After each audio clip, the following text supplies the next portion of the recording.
Welcome to our first Venture Crush of 2025. We're going to start with a little housekeeping and then jump into it. We have a lot to talk about today. Coming up really soon in our Palo Alto office, we're going to have VentureCrushFG. There are 15 great companies presenting. So if you're an investor or a founder and you want to be involved in those events, link is in the Zoom chat as well. And we just wrapped up right before this our last VentureCrushFG pod of the last vintage. The new one is going to get started. So if you are a founder and want to get involved in that, the link is in the Zoom chat. Quick update on us here at Lowenstein. Ryan Miller joined our team. We're really, really excited to be working with him. He is co-head of our crypto practice, and he's based here in New York City with us. We've worked with him for years, even before he joined the firm.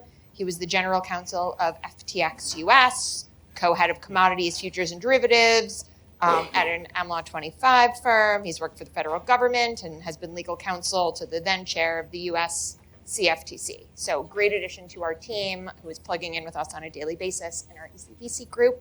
I'll say hi. I'm actually here. I know, I saw you. We're really glad you're here with us. And for the next couple hours, we won't be emailing each other, and then we'll get back to that.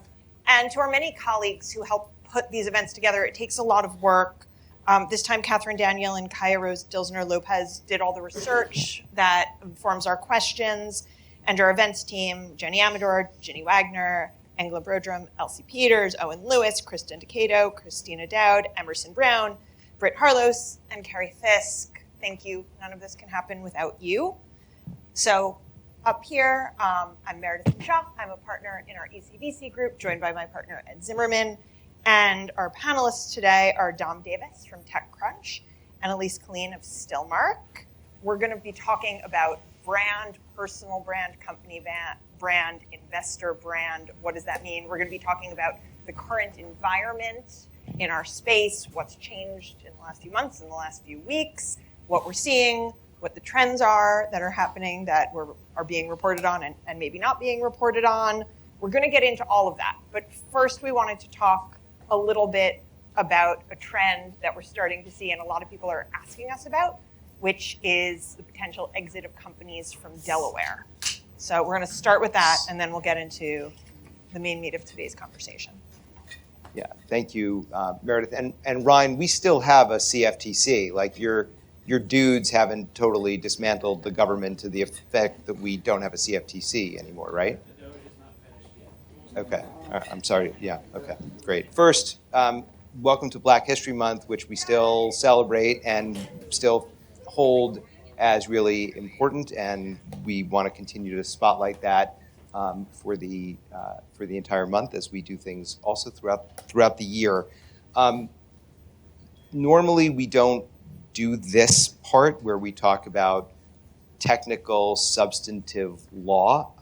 In the history of Venture Crush, we've only done this a handful of times, but there is an issue that's been pissing me off, and that seems pretty important, and it's a Delaware law issue, and I happen to be a corporate lawyer, and a whole bunch of us, like Meredith and Leah Galasso, who's another partner in our group, who's around here, and a bunch of other partners, there's Leah, advise corporate boards, and they're almost all formed in Delaware, and we advise VCs.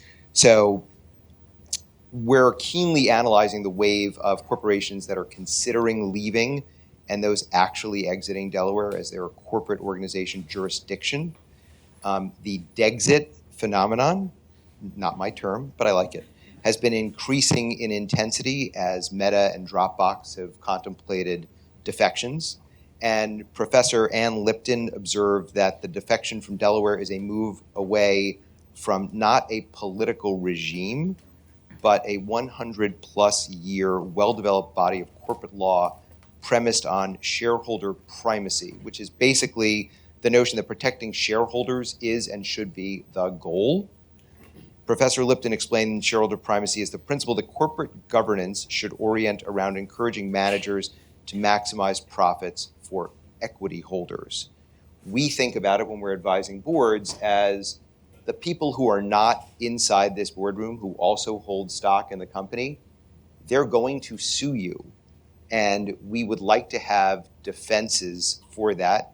And Delaware cares a lot about process. Nevada and Texas, we're not entirely sure what they care about because they don't have a particularly well-developed body of corporate law that the courts, which are extraordinarily sophisticated in Delaware, whether they piss us off or not, have been working on for many, many years. And shareholder primacy was conceived in large part as a compromise to keep politics out of business management. It should not be a controversial topic to say maybe CEOs and boards shouldn't steal from the small shareholders who are not in the boardroom. That should not be a controversial hot item of news. But today's controversies reveal the futility of that effort. So the origin of Dexit is this wave of Dexit being part of the conversation, is the Delaware Chancery's Court decision rejecting Elon Musk's $50+ billion comp package. So 3 months ago, Legal Dive wrote, quote, celebrity CEO Elon Musk is the poster child of company leaders wanting to leave Delaware for a more business-friendly state, typically Nevada or Texas. He made headlines earlier this year after threatening and then making good on his threat to move Tesla out of Delaware after the Chancery Court shot down what would have been his record pay package of tens of billions of dollars on the grounds that it was unfair to the company's shareholders and improperly put forward. Chancery Court issued a 180+ page decision, and the first line of the decision was the richest person in the world overpaid? Now, I'm not saying you needed to read the other 180 pages after that. I'm just saying it's worth reading the other 180 pages after that. So that day, and clearly Musk hadn't read the other 180 pages, he tweeted, "Never incorporate your company in the state of Delaware." And a year later, there were more than 52 million views because, he runs the bots and owns the company. So 10 months later, the Chancery Court in Delaware again rejected Musk's $54 billion comp package. But by then, Tesla's market cap had escalated. So the in-the-money value at that time was $100 billion, which seems like a little too heavy a paycheck for a CEO. I'm no expert. I mean, I did actually testify as an expert on compensation in this field earlier this year, so maybe I am a frickin' expert. Among the numerous 100+ page decisions that the Delaware court has rendered in the 6-year lawsuit, in early December they ruled Musk's comp award, quote, was subject to review under entire fairness standard, and that defendant bore the burden of proving entire fairness, failed to meet their burden, and plaintiff is entitled to rescission or to undo the whole comp package. How many of you know, just by a show of hands, how many of you know what the entire fairness standard is? Excellent. This is why you need lawyers, by the way. So if I asked how many of you have ever served on a board, how many of you have ever reported to a board or presented at a board meeting, how many of you own stock in a company, in a corporation that has a board, a lot more hands would go up. So I'll give you the quick primer on entire fairness. There are 2 basic standards in corporate law in Delaware. I don't know what the frickin' standards are in Nevada or in Texas, and I bet the judges there don't either, because they don't see a lot of they don't see a lot of those cases. And we had an M&A deal that we had to litigate in Washington State Court last year, right? And when you try to research how these things go down under Washington state law, there just ain't a lot of case law construing, which makes it really hard to advise, and it renders predictability almost impossible, right? So how do you act? Well, in Delaware, the courts have said you can be stupid, you can be wrong. It's good if you're right, but we will defer to you as long as you are not engaged in self-dealing and as long as you have paid attention, showed up to your board meetings and done your actual job. If you don't do those things, or if you're engaged in self-dealing, if everyone is interested in the transaction, then we're going to apply not the business judgment rule where the court will defer to your judgment and say, stupid or wrong is fine. That's not our job here. Self-dealing, not okay. Then we'll shift and we'll be in entire fairness. And the name is very telling. Every part of the transaction must be entirely fair to the shareholders. And you literally go page by page through what the deal is and talk about whether this is fair to them, whether that's fair to them, whether this other thing is fair to them.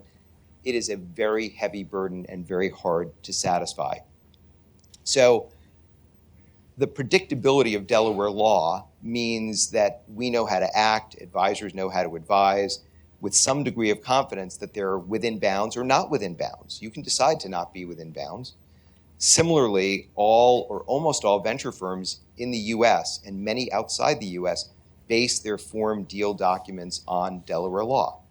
How do I know this? Well, I know because a few of my partners and I were 20 years ago among a very small group that grew and grew and grew of lawyers revising and editing and updating annually those documents. And occasionally we had a footnote that California law says this and Massachusetts law says that, and they dropped away. Delaware law is the lingua franca for all venture funds and the venture deal documents. There are numerous examples of costly and lengthy shareholder suits arising when companies try to change their state of incorporation out of Delaware, like TripAdvisor. In that lawsuit, Palkin versus Maffei, the court allowed stockholder claims that TripAdvisor's board breached fiduciary duties in reincorporating to Nevada. Why? Well, because the court said they're entitled to the same protections or substantially the same protections, and they're giving those up. And by the way, you didn't do anything procedurally to protect against self-dealing. You signed your own consents, and this was all done in the boardroom, and we're going to apply the entire fairness test, not the business judgment rule test. I mention this because I know that some of you are probably thinking it may be cool to do as Musk tells me and to incorporate or change my state of incorporation. Well, your shareholders made a deal with you. When they signed their documents, when they invested as angels, when they exercised stock options, they made a deal with you. And that deal was, I don't have to read that carefully, or maybe I do, because Delaware law protects small stockholders. When you change the deal on them, they're going to be pissed, and you might have to deal with that, hence 6 years of litigation in the Tesla case. So it's important to understand how these things play out.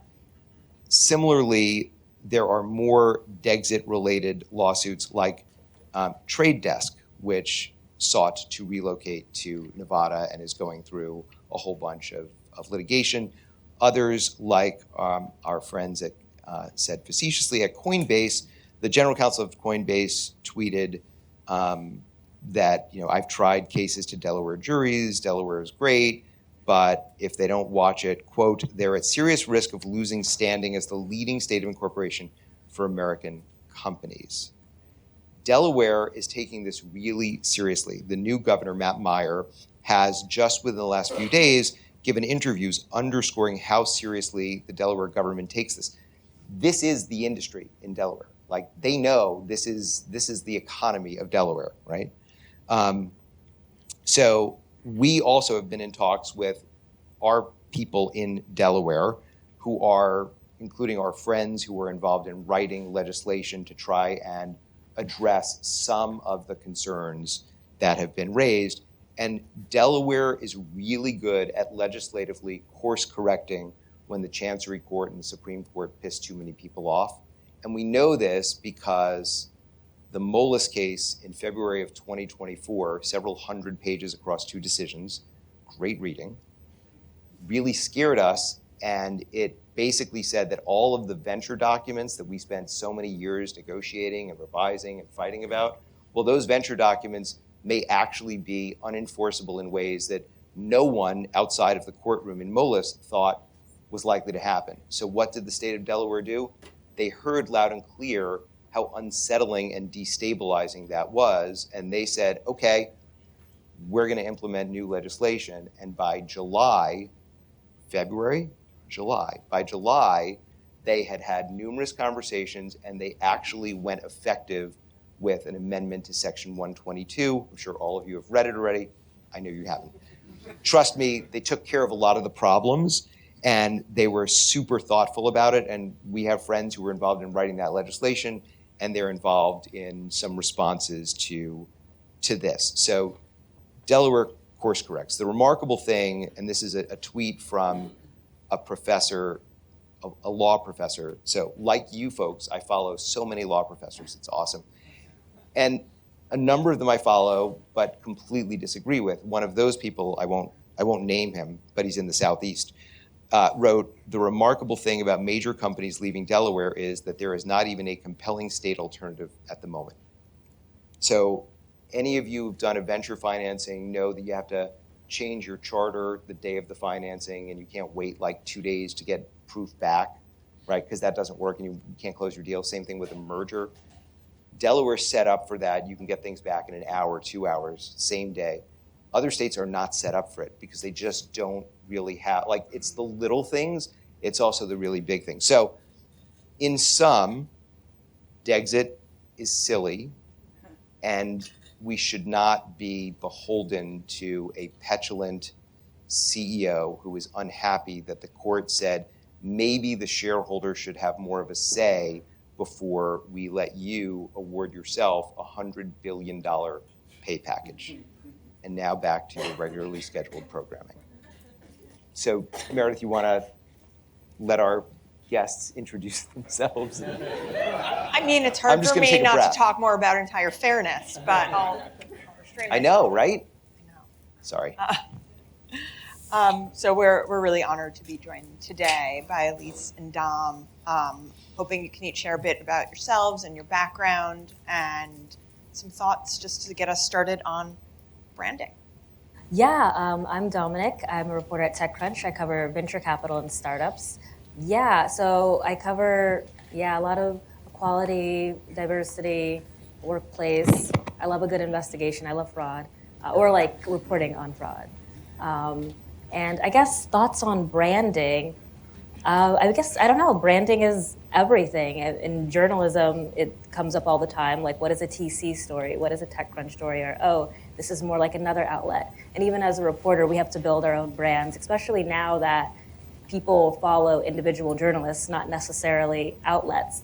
So even I have a Substack, a newsletter now, and I have to think, okay, well, my newsletter is called The Black Cat. What would The Black Cat do? How do we cover this story? What is a natural evolution of my brands?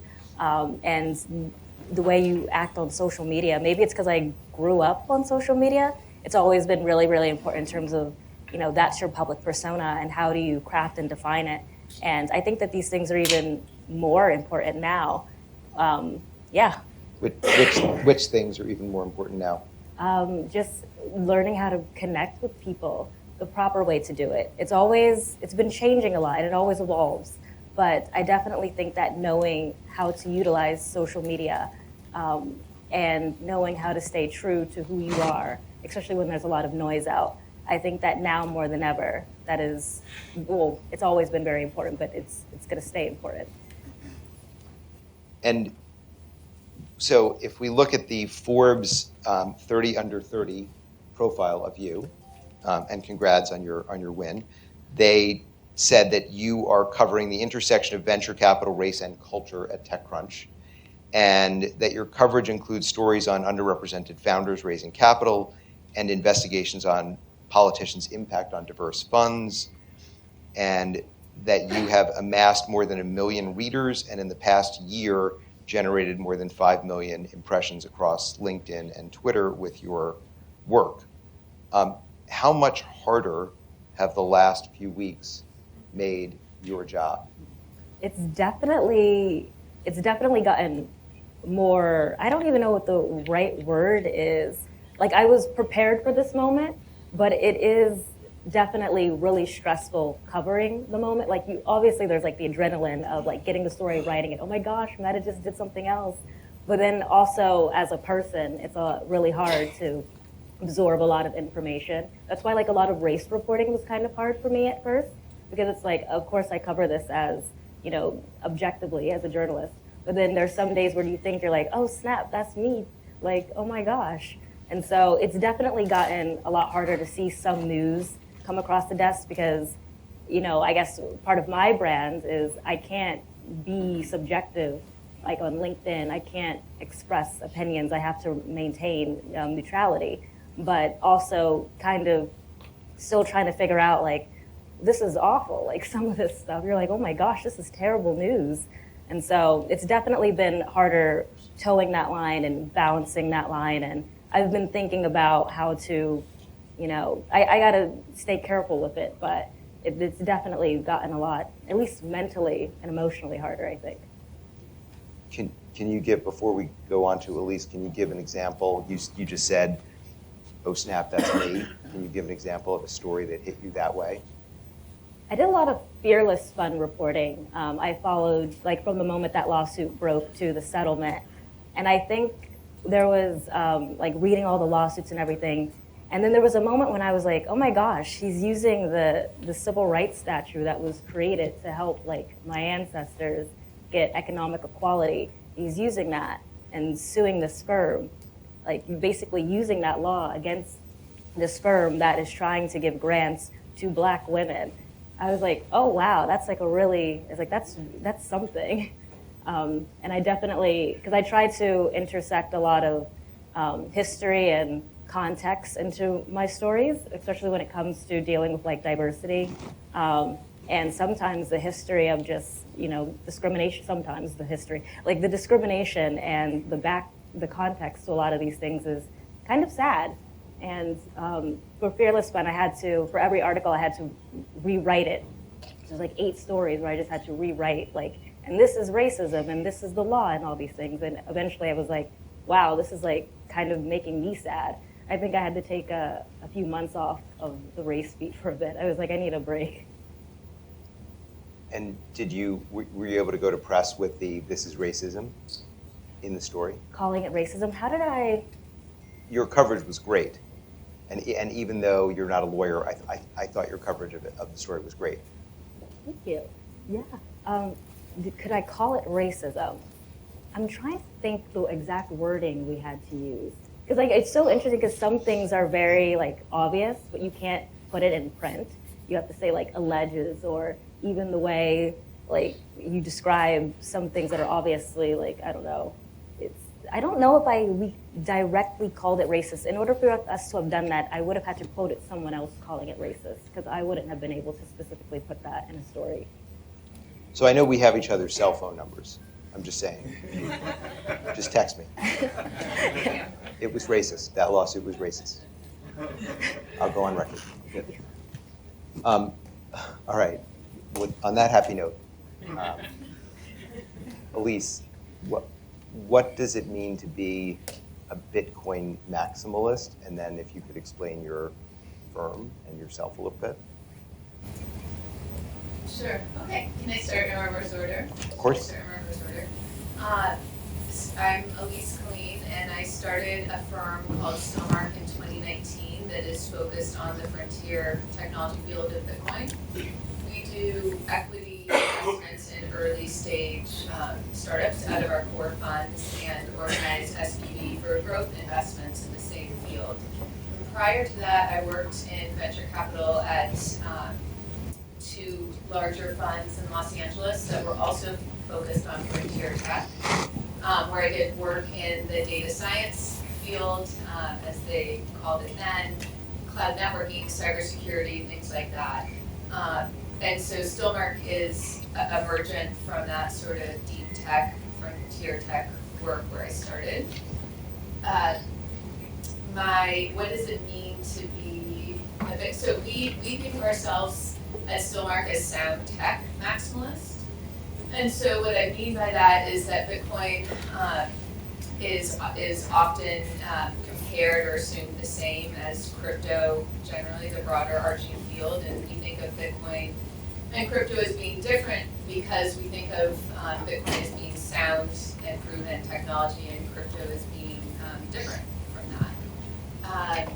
And we invest in Bitcoin not to the exclusion of other technologies. Actually, if you look at our portfolio and break it down into verticals, if you look at the vertical that is the convergence of technologies. So Bitcoin technologies plus other trends like AI or ML, it's that area where we perform the best, and we continue to study in other fields like AI and ML. So I think if someone refers to me or the firm as a Bitcoin maximalist, what that really means is that we've been intentional in avoiding things that we think are not durable, and as a result of being not durable or long-term sustainable can have the effect of feeling like a scam to the folks that use or engage with that product or community. We're trying to do the opposite of that. Outside of the fund, do you do a lot in other crypto projects? We don't do anything in crypto projects, so we only, so I do board work outside of the fund and in the fund. So in addition to what I do at Stillmark, I'm also on the board of directors as an independent director for a growth stage company called Blockstream, which is sort of like an incumbent in the field. It was until very recently chaired by Reid Hoffman, so a very Alyse, traditional board. I'm really sorry to interrupt. Oh. That red light, if you push that button, there you go. Okay. Wow, thank you, sorry. Keep going. That's it. So shall I repeat from the start? Okay, I'm happy to keep going. So, Dom, you did this thing called Two Truths and a Lie in one of your podcast interviews last year, and I'm going to come back to it. I'd like you to give us two truths and a lie about you, and we'll figure them out as we're doing the panel. And I've got two and one for Alyse, and maybe Alyse don't react, but we'll get to them during the panel. So here are the two truths and a lie, and I'd love to ask at the end of my reciting this, how many of you think that you know which one is the lie? Alyse worked in sheet metal. That's number one. Alyse was a Silicon Valley valedictorian in grammar school. That's number two. And number three, Alyse studied the fire department and in so doing worked as a firefighter. That's number three. Do people think that they know which one of those is a lie? No one? You guys are awake though, right? Okay. Just making sure. I'm just going to ask a very narrow yes/no question to you, Alyse. Do you know a lot about fire departments? I'm very worried about my online footprint that you found any of those things. So I was not aware that any of those truths were available online. What was your question? I'm still in shock. What the question was? Do you know a lot about fire departments? It's a yes/no question. I do. Okay. All right. We can continue. I didn't come prepared with any games. All right, I got nothing on that. But in our pod session before this, we talked a lot about current changes in the cultural landscape. And what struck me was a lot of people were talking about maybe DEI is the quiet thing we don't say out loud anymore, that we keep doing what we're doing, but we don't call it that. I'd love to hear how you're thinking about these changes. Can we keep doing what we're doing? Can we talk about what we're doing? And how are you seeing our ecosystem handling that? I definitely think that, I've had a lot of conversations with people who are still doing the work, changing the names, scrubbing everything so that they are legally protected, but definitely still committed to the work. And I hear rumors that big tech companies are too, but I don't know about that. But there's definitely still room for a lot of work. If you look at the flip side, a lot of firms that were not investing in people of color, they technically weren't calling it anything. They just weren't giving them money. And so I see kind of the opposite, where it's like firms that want to focus a lot on underrepresented groups are like, well, we could just do the same thing and just give underrepresented groups the money without calling it anything. I think there's a lot of organizing, though, that's happening right now, because it's still quite early, but also fast things need to happen. So in conversations I've had with people are just talking and trying to organize and trying to figure it out. But I've definitely seen a lot of people start scrubbing the wording and the language of their stuff. Is something lost when we don't call a thing by its name? I always think so. I mean, I like being really blunt, or as blunt as I can be, and trying to at least, I know that you asked about calling something racist, and instead of doing that, usually I explain exactly, or I would define like the racism, trying to break it down into a definition term so that it's like, well, if you interpret like, oh, well, this is like excluding minorities, and however you interpret the exclusion of minorities that's on you. So I definitely think, but I think it's a lot clearer to just call something what it is. A lot of people don't have to, deal with editors and copy and editorial stuff. So there is a lot lost, but I don't know. I think people are just doing what they can right now. One of the questions that the founders had about this particular topic was, there is different people have a brand, and it may be part of your brand. I'm sure we'll come back to more on the way that DEI is surviving or not in the current environment. One of the things that venture funds seem to be competing on almost more than anything else these days is brand, because venture funds are at core in the business of selling cash. And how do you think about, Alyse, for you, how do you think about your brand and the brand for Stillmark, and in particular your brand in a very narrow area of venture?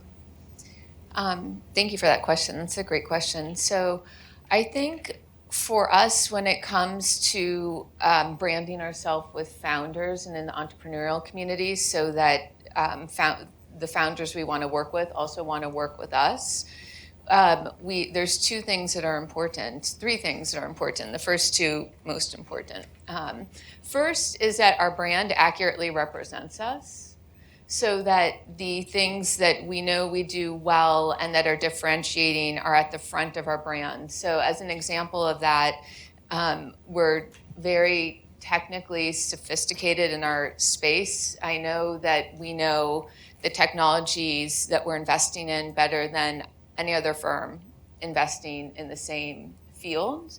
And we want to make sure that that's part of our brand, and we do work accordingly. So for example, we have a research practice. We publish technical research papers from the firm. We're able to also submit patents with the intention of using them defensively, because we understand which spaces and activities will be important for our future portfolio companies and pipeline companies, and we can work with founders for them to do the same.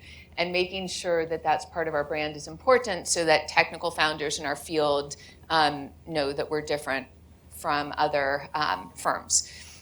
It also, the brands of our portfolio companies help us ourselves be communicative and desirable as a brand for new founders. So what I mean by that is that, in my experience, founders and top-tier founders are very interested in being in a portfolio with their peers or people that they perceive as their peers.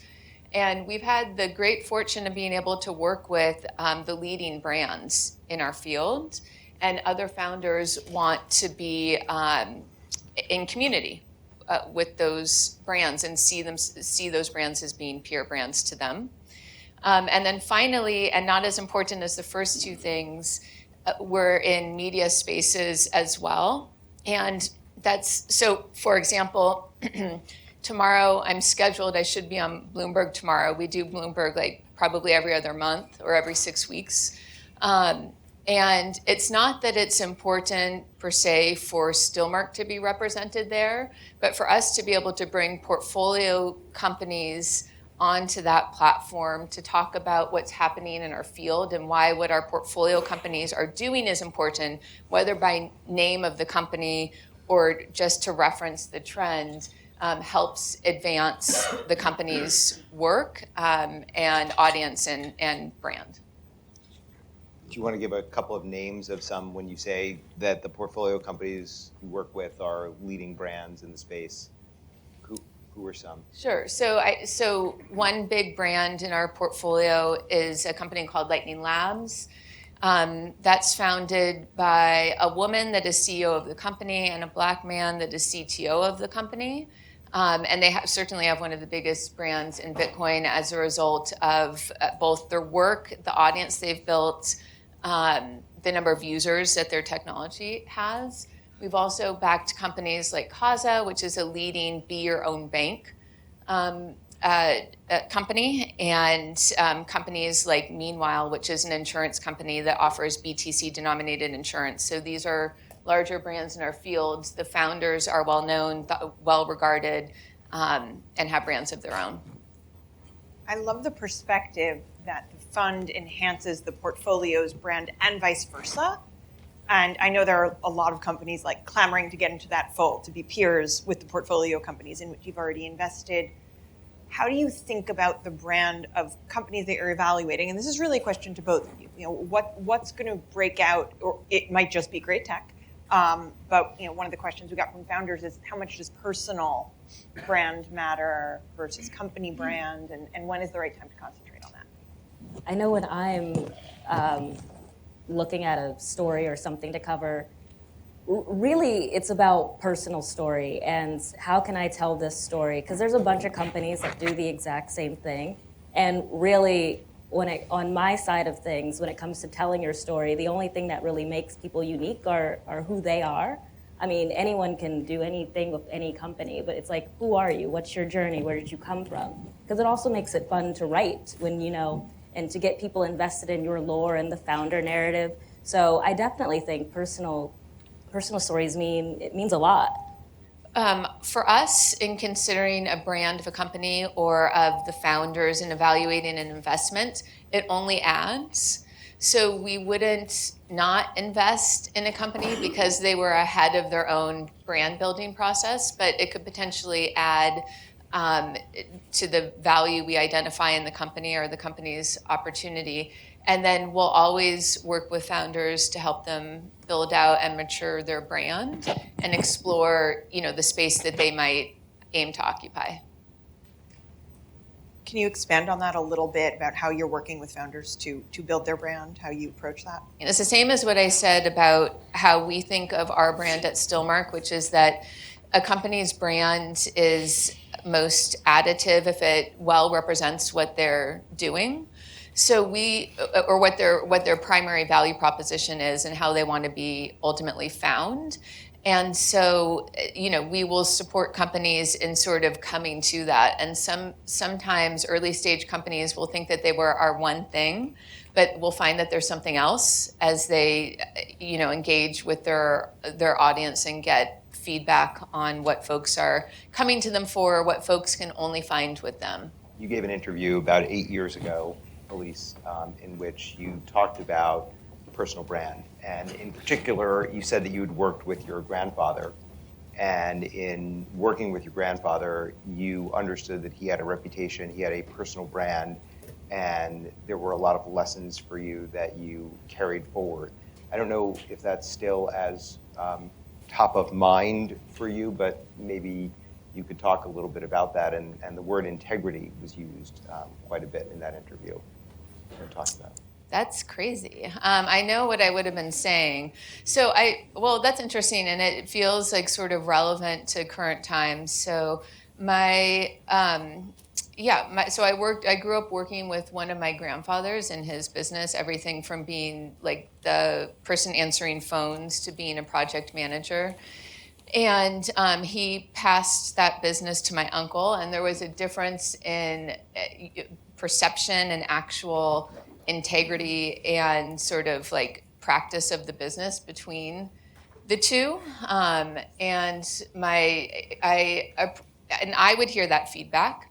So clients would say, you know, I really miss working with your grandfather. He was X, Y, and Z, and the X, Y, and Z would all add up to be a high integrity person. And of course, I would like to be thought of and talked about the same way.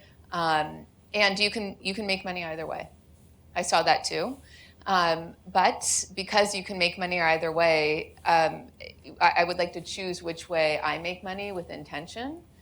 And we see that in founders early as well. So how people choose to manage their business and their character in accordance with that business is important and something that we try to figure out when we're diligencing a company. So one of the things that has been really evident to me about your personal brand, which for me, predates Stillmark, but was also evident so one of the things I do outside of Lowenstein is I co-founded a fund called First Close Partners. My partner, Carolina Huaranca Mendoza, is in the back row there. And we invest in venture funds, and we invested in Stillmark. And one of the things that we discussed in evaluating our first investment in Stillmark several years ago was that scholarly was kind of part of the brand and deeply thoughtful. There's something that you bring to your practice of venture that we felt really strongly about and we felt was really a competitive edge for you. You almost were a scholar, you were in a PhD program. Can you talk a little bit about how you ended up kind of pivoting away from academia? So that I can thank my grandfather for. So I was studying in the field of immunology, and after I got my master's, and when you're studying to get a PhD in the field of immunology, that's research forward. So you're producing research, you're doing statistics, you're collecting data and doing running analysis of that data. But it started to feel really removed from what I had learned from working with my grandfather, which was sort of the beauty of being able to see the tangible impact of your work. And I realized that for me to be doing research that would be read by a couple dozen other researchers so that they could build new research off of that was not going to feel real enough. And so I decided to go to business school. I thought to become an entrepreneur like my grandfather, to pick up the financial skills that I did not in my first master's program, and ended up on the other side, the wrong side of the table, maybe in venture capital by accident. Would you like to be on the other side? I thought I would, but what happened was I fell into a 10-week internship in VC at one of the first funds that started in Los Angeles. And what I realized in that 10 weeks was that what I had learned from my grandfather was really this love of supporting people in achieving their goals and sort of finding enjoyment in their enjoyment of both the grind and success. And so it just really stuck. And I fell in love with it and that part of the work. Dom, I'd love to hear from you on backstory as well. How did you find your way to this niche in journalism and really quite young, climb the ranks to become one of the best known names and faces covering, a TechCrunch, the confluence of tech and culture? Yeah, I mean, I got here by accident. When I went to college, I studied, it was called narrative studies, and it was film, theater, literature, and I studied a lot of French because I wanted to go into like screenwriting or playwriting. And it wasn't until my senior year of college where I was working at the college paper, and I went to USC, and at the time we were going through the college admissions crisis, and I was chief copy editor of the paper. I didn't even want the job. They had to say you were the only one qualified, because I used to pick up copy shifts because they would pay us money, and I was like, oh, I will do this for money. And so I would take up all the copy editing shifts, and I would write all the stories. And then eventually my senior year, they were like, you're literally the only one qualified to be chief copy editor. You have to take this job. We're going to print next week. And I was like, oh, okay. And then that was the year where, that was the semester where we had the college admissions crisis, and then we had 2 other insane scandals at the same time. And I was in the newsroom until like midnight every night. And I was like, oh wow, I wish that I could feel this adrenaline all the time. I was like, is there any way I can do this every day? And then I was like, oh wait, I could just go into journalism. But it was like a last minute pivot where all these kids already went to school for it, already had all the internships. And I was like, oh wow, I have like, how do I do this? And so, I mean, I was able to get one internship at NBC or at E! News because the recruiter also worked at the Daily Trojan when he was in college. And I was like, okay, all right, the Alumni Network. And then I would work at my local paper back home in Florida where there were 2 people at the paper. So I was the third. And I remember the editor-in-chief sat me down one day and he was like, what do you know about journalism? And I said, nothing. And he like pulled out a piece of paper and was like, I'm gonna teach you everything. And then we like jumped in his car and went around local, like doing local news stories. And I was like, oh wait, this is like really, really informative, really, really cool. And so like one day, like I had graduated and it was like September and I had no job. And I saw that Business Insider was hiring on Twitter. And I was like, I'm going to apply to this job. I was getting rejected from like all the journalism internships because I had like 2 things on my resume. And I was like, if Business Insider rejects me, I have to think of something else to do. I can't go into journalism. But it turns out that they needed someone really bad for the role. And so I was like, they were like, how they like expedited a lot of the hiring. And they were like, we got to fill this thing by Friday. And they were like, how fast can you move to New York? And I was like, I will be there next week, which was not true. So I just had to make that happen. I like called my uncle who lived in Jamaica, Queens, and I was like, I'm gonna sleep on your couch and commute to FIDI every day. And then yeah, that like put me in the world of business journalism. I had to learn everything from like on the go. And then TechCrunch saw a story that I did. I think they saw a story I did because they called me one day randomly. And they were like, do you want to apply for this venture job? And I also did not know much about venture. I knew a lot about the way money flowed and who it wasn't going to. I think it was like a 6-part series at Business Insider about I did the Black Girl's Guide to Venture Capital Fundraising, looking at the UK and US landscapes for Black women founders. And I think that's what TechCrunch saw because they were like, oh, do you like want to do VC reporting? And I was like, I never thought about it. So like I did the rounds of interviews because I didn't think that they were actually going to offer it. And then eventually they did, and I was like, oh wow, this is really cool. But again, I had to like learn venture capital from the ground up, and it was actually like when I think about it, it was kind of perfect because I love research and I love talking to people, and I like it sounds weird to say I like money, but like I like following the way capital flows, and I do like, history and things with a social justice bent. And so like kind of merging all these things to cover, I guess, politics, culture, and race within VC, it was just really, really interesting. And there was a lot of things that weren't transparent that I was like, oh, I can help bring a lot of transparency to this industry, since a lot of people, either the information was scattered or people didn't want to talk about it publicly. I was like, oh, I can do something here. So that's how I got here. So one of the things that you've done, and this harks back to like what you said about, I don't call it racism, but I write things that should give someone the opportunity to reach a conclusion. So one of the things that you wrote that comes out of the story that you just talked about. Last week, TechCrunch reported that Black founders in the U.S. raised 1% of the $215.9 billion in venture capital allocated last year. That is not to be confused with the 1.3% raised in 21, the 0.8% they pulled in 2020, the 1% they got in 2019, or the 1.1% raised in both 2018 and 2019. In case it's not obvious why these figures are so dreadful, it's worth noting that Black Americans make up more than 13% of the population. So you are letting the reader reach a conclusion without, necessarily saying the word, and then you quote someone saying, quote, it generally sucks being a Black founder fundraising right now. So yeah, like we get it, good job. Is that, how much of that is your brand in the area that you cover, and are we gonna see your brand change because we really need your voice? Yeah, I mean, I think I'm gonna double down on a lot of this type of reporting because I think it's like really important.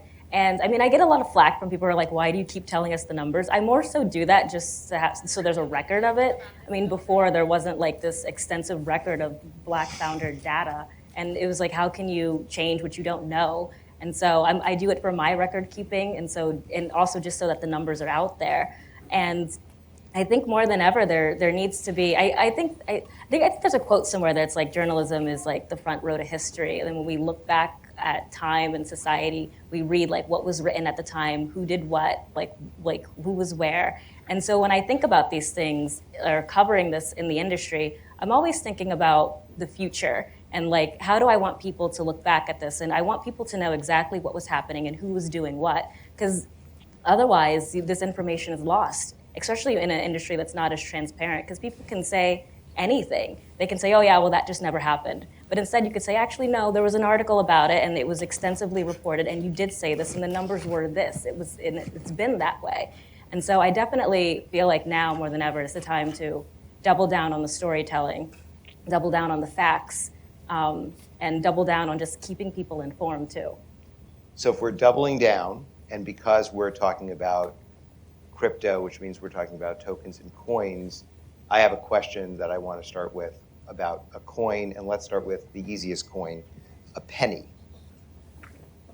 And a story you wrote today about Daniel Penny. Oh. Daniel Penny strangled to death an unhoused human being on the New York subway system. That human being had a name, and it was Jordan Neely. And Daniel Penny was acquitted, and whether we agree with the outcome of that case or not, there is no dispute that Daniel Penny took a life with his own hands on a subway car in front of other people, and the blackness of the human life that he ended cannot be ignored. The acquittal came in December, and this week Andreessen Horowitz announced that they were hiring Daniel Penny as a member of their investment team. Daniel Penny has no experience as an investor. He went to architecture school for some period of time. I don't know if he completed school. And they are going to train him and put him on their American Dynamism team. And they came under fire just in the last 24 hours since the news broke. And then they doubled down on it, and you reported on the doubling down. When you think about the number of times that TechCrunch has called Andreessen Horowitz a top-tier firm, and I know this is something that you and I have spoken about, and I understand that TechCrunch needs people to read the site. Can we stop giving Andreessen Horowitz as much ink as we needlessly give them, because they are a marketing and brand making machine? And maybe how do we see a redirection of ink for Alyse Killeen? I would have to think. It's definitely an editorial decision. And I don't know, it'd be up to the editors. I mean, they are a massive, massive firm.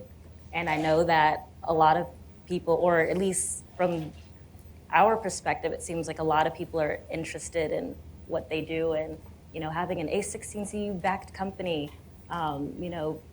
really adds some type of status to it, or so it seems.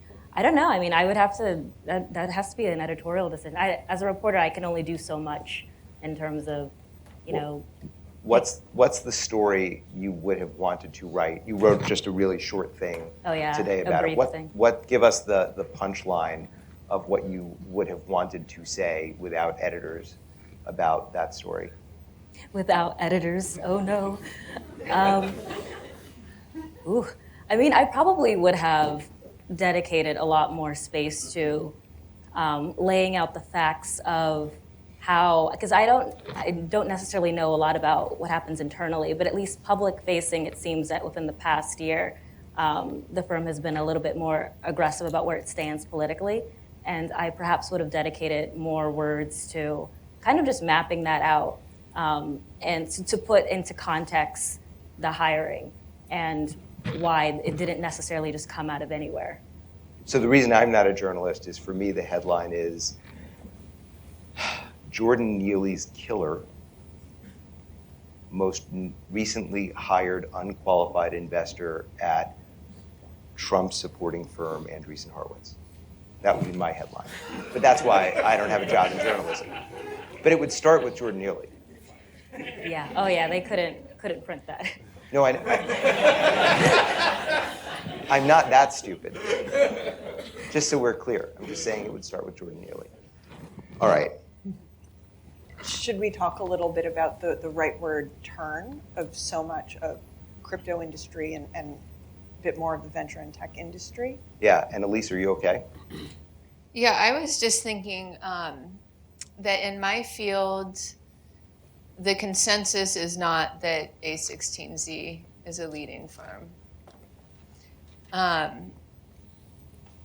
I don't know. I think that's interesting. Like, there's an interesting sort of friction there. They've done, a lot of work and lobbying and investment in the crypto space without any sort of obvious reflection on what has been built as a result of that investment. And it also seems like in some way they've influenced publications like TechCrunch in their reporting on the crypto and Bitcoin spaces in a way that disfavors Bitcoin, which from a VC perspective, it takes a lot longer to monetize an equity investment than it does to monetize the purchase of a token, because a token can be sold, to anyone, to a teenage boy, on his mom's computer, right? Whereas equity is generally sold to a sophisticated purchaser or to the public markets, and that's how you produce your return. So the returns of A16Z's crypto fund, for example, may look good and the product or productivity of the portfolio may not. And anyhow, the relationship they have with publications like TechCrunch seems to influence the reporting on the field more broadly. And anyhow, I wonder about that, and it's been hard for my folks in my field to find a space in those like friendly publications, friendly to A16Z publications as a result, I think. Yeah, and how do founders, so we've talked a bunch about how venture investors think about founders' brands and how founders should try to get press by using, personal angle, et cetera. How should founders be looking past the distortions of the marketing and branding by venture firms, which are heavily influenced by the dollars that the venture firms deploy on those spend on building their brand? How do you look past the brand when you're a founder assessing which VCs to focus on or which investors to focus on? That's, founder to founder communication around the VC and the accuracy of the brand representation of the VC, I think. So for us, it's more important what founders say about us than what, like an industry, a tech industry journal might say or not say. And an example of that is, like A16Z getting glowing reports in tech industry publications it doesn't seem to mean much to founders in my field, but they still know what's going on with VCs in the space and who to go to. And I never hear, I don't think I've ever heard a founder in our field think of A16Z as like the top shop for them. All right, so I know one of the things that you wanted to talk about a little bit was how fashion is an extension of brand and how the projection of gravitas in your professional dealings might be linked to fashion and presentation of self. You want to talk a little bit about that? Yes. I mean, that could also just be me liking clothes. Like, I don't know. I mean, like, I know that when I was at Disrupt, like 2 years ago, I was wearing these bright neon yellow stilettos for no reason. And I had a founder come up to me and he was like, I don't know if I'm allowed to say this, but I like your shoes. And I was like, I didn't wear these to not be noticed. I wore this for you to compliment me. But I don't know, I mean, like, I look at fashion as being like a psychology almost. And there's a really good book called Slaves to Fashion. It's like the history of Black dandyism and how a lot of Black people have always used fashion to kind of, signal things or to blend in. And it's always been this really psychological thing. And when I first worked at Business Insider, I tried to adjust my clothes so I could fit in more with like the Wall Street vibe. I even had like this perfume that I thought was like really musky and everything. Like I want it very much to blend in so that people would respect me, oh my gosh. And then when I came to TechCrunch, I was like, I kind of want to do the opposite of all of that. I kind of wanted to wear a lot of hot pink and a lot of heels for no reason, but because it was really true to who I was. And I was like, if I'm, in this industry and I'm building more of my brand, I want people to say like, oh yeah, of course that's Dominic. She's the girl who would wear heels and hot pink to every event. And what I noticed is that a lot of the times, and there's always like a right way to approach people, but for the most part, it's always been kind of a conversation starter, a way to connect with people. A lot of people like, looking good and have a big interest. When I was at Insider, I covered a lot of luxury fashion. So I know that a lot of high net worth individuals, they care a lot about like arts and wines and watches and shoes. Shoe collecting is really, really big. And so I know that it's a way to connect with people if you know how to approach and talk about it. So I definitely have always, I think Zendaya is a perfect example of this in terms of, I think there was something that she said a while ago where she wasn't getting booked for movies, so she just looked good all the time. And people started talking about, oh my gosh, that's Zendaya, she's a style icon. And then eventually she started getting booked for movies because people were talking about her all the time. And then now you know her as a style icon who's also now in movies. And I think about that because I'm like, yeah, it's kind of a way to keep people or to stay on people's minds, to develop who you are, and to kind of, I don't know, it kind of just, I don't know, it kind of works. Will that work for me if I just look good all the time? I think if you wore like this, like, I don't know, a hot, like a red blazer or something with some matching new kicks or something, like, oh my gosh, these are the New Balances. I don't know. I'm out, but thanks. I'm out. But you did, so there was an interview that you did last year, and you talked about having been a One Direction fan. Oh my gosh, where'd you find that? As a kid. You're a journalist. You put a lot of content out there about being a One Direction fan as a kid, and that you weren't, you felt that the market didn't take One Direction fans very seriously, and that is a powerful demography, and that we're seeing something with Taylor Swift and her demographic being underestimated, and there's something in being very fashion forward in tech, and it's probably less standoutish in New York than it is in the Bay Area.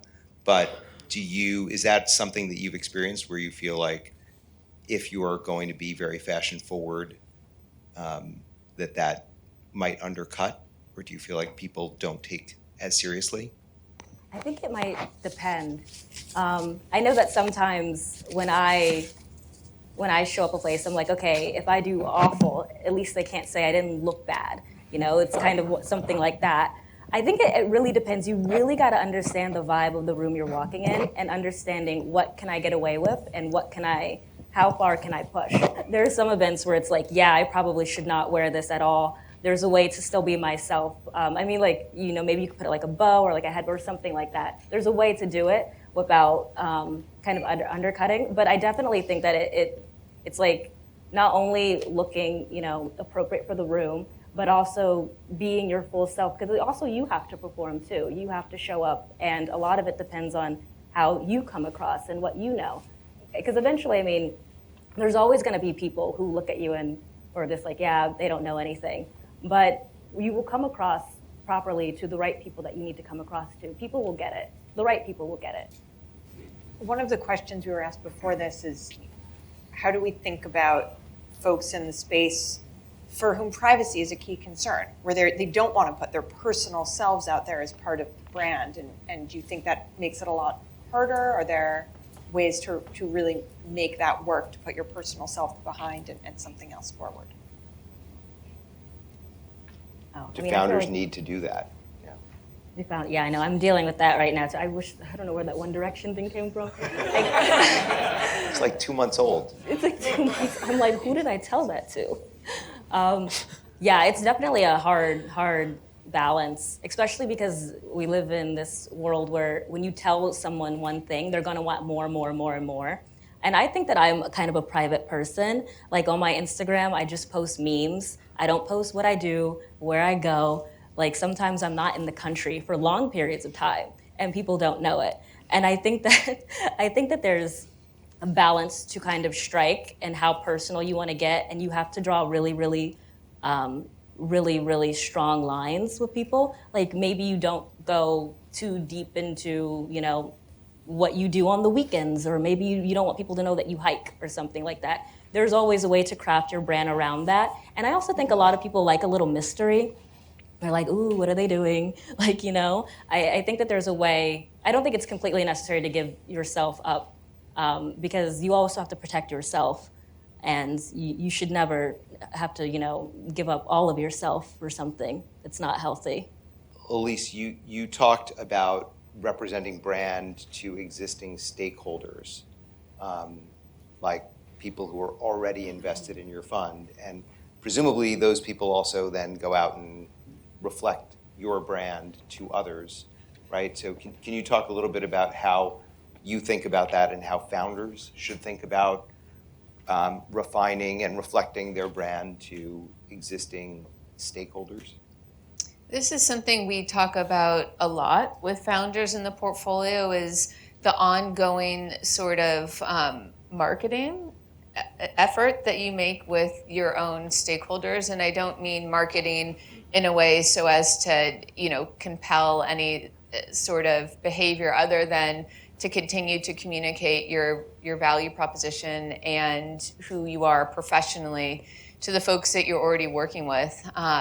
And so that's one of the most important activities that our portfolio founders can take, and that happens in the form of communication, direct communication, but also in sharing branding activities that you might have done for another audience. So for example, making sure that if you are so lucky as to be featured on TechCrunch, that's something that you communicate to your investors and share with your investors so that they can also appreciate the brand development and sort of like success and achievement of that accomplishment.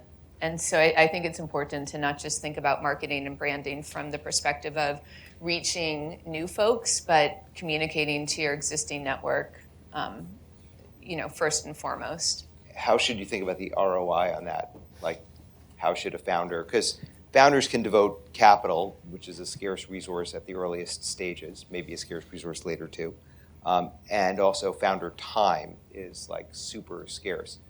What are some of the things that play into the decision making? So we think the ROI is on time, and that you're by sharing your brand and allowing people to feel like and understand that they're on your team and what team that is allows them to be effective team members. So if a founder is featured in TechCrunch and they send their investors that article, then I can promote that on my own social media platforms and act as sort of an agent for my portfolio companies, which is, of course, exactly what we want to do. I just need the opportunity for it. Dom, how do you think about the ROI and what founders should be doing? Like, you've dealt with founders who have a personal brand, some of whom are more impressive than others. To get media coverage? To get media coverage, to succeed.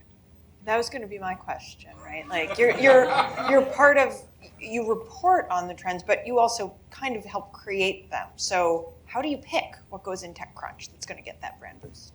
I know, right? Oh my gosh. It's a hard question because it's actually really subjective, like depending on the reporter. because every reporter has, what they like to do and what they like to cover. I like going into the weeds and finding, people who you would never hear of or like find on your own. And that's what I really like doing, because I love the research element, but I also just love like helping bring people to the light. And I don't know, it's really nice. It really, really depends. It really depends. But I definitely think that, wait, why did I just like lose my train of thought? What was the question again? You're good. How are you picking what you're going to report? Yeah, it's subjective. I don't even know how to. Sometimes, yeah, it's the strong personal narrative. Sometimes the tech is really cool. Sometimes it's touching on a story that not a lot of people are. Sometimes there's just a lot of history that I would like, the readers to know. It's like a balance between what should the readers know, and also what do I like covering, and also you. It's a balance. It's hard to just pick. So I didn't mean to interrupt. Go ahead, finish. No, keep going.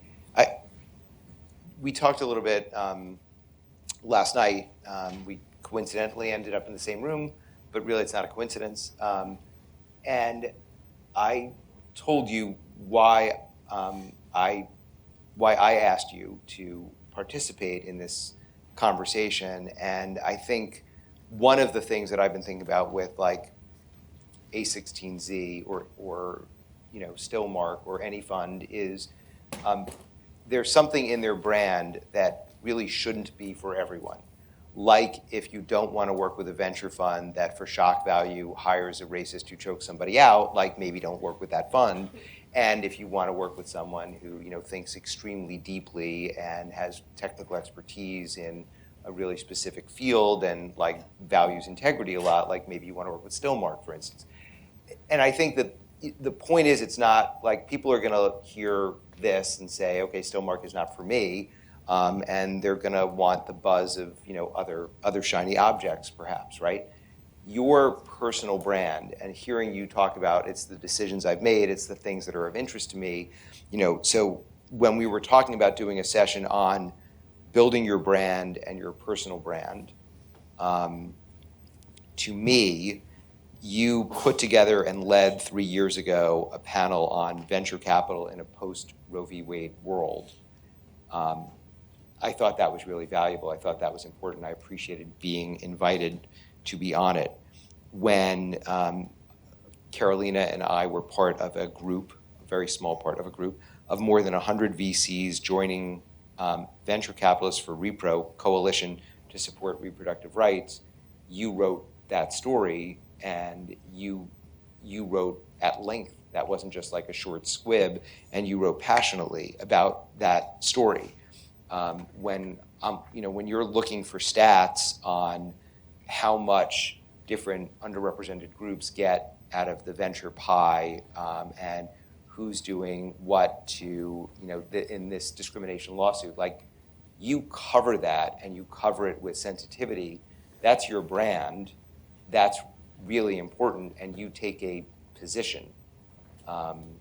It's great that TechCrunch is still permitting that position to be taken, but I know that not everyone's brand is going to speak to everyone else, and I would just encourage, like, to the extent that founders were asking us these questions beforehand, your brand shouldn't be for everyone. Your company doesn't have to be for everyone, and the more you stand for something, the less you get stuck standing for nothing. And I just really appreciate and value the way the two of you have put yourselves out there as standing for things that at least really resonate with me. Oh my gosh. Thank you, Ed. Meredith, do you want to wrap us up? Sure. That was hard to follow. I liked that. But thank you both for being here, sharing your personal stories and your insights. Thank you all for being part of this, and if you want advice on entire fairness versus the business judgment rule, we have a lot to say. Thanks. Find me on that one.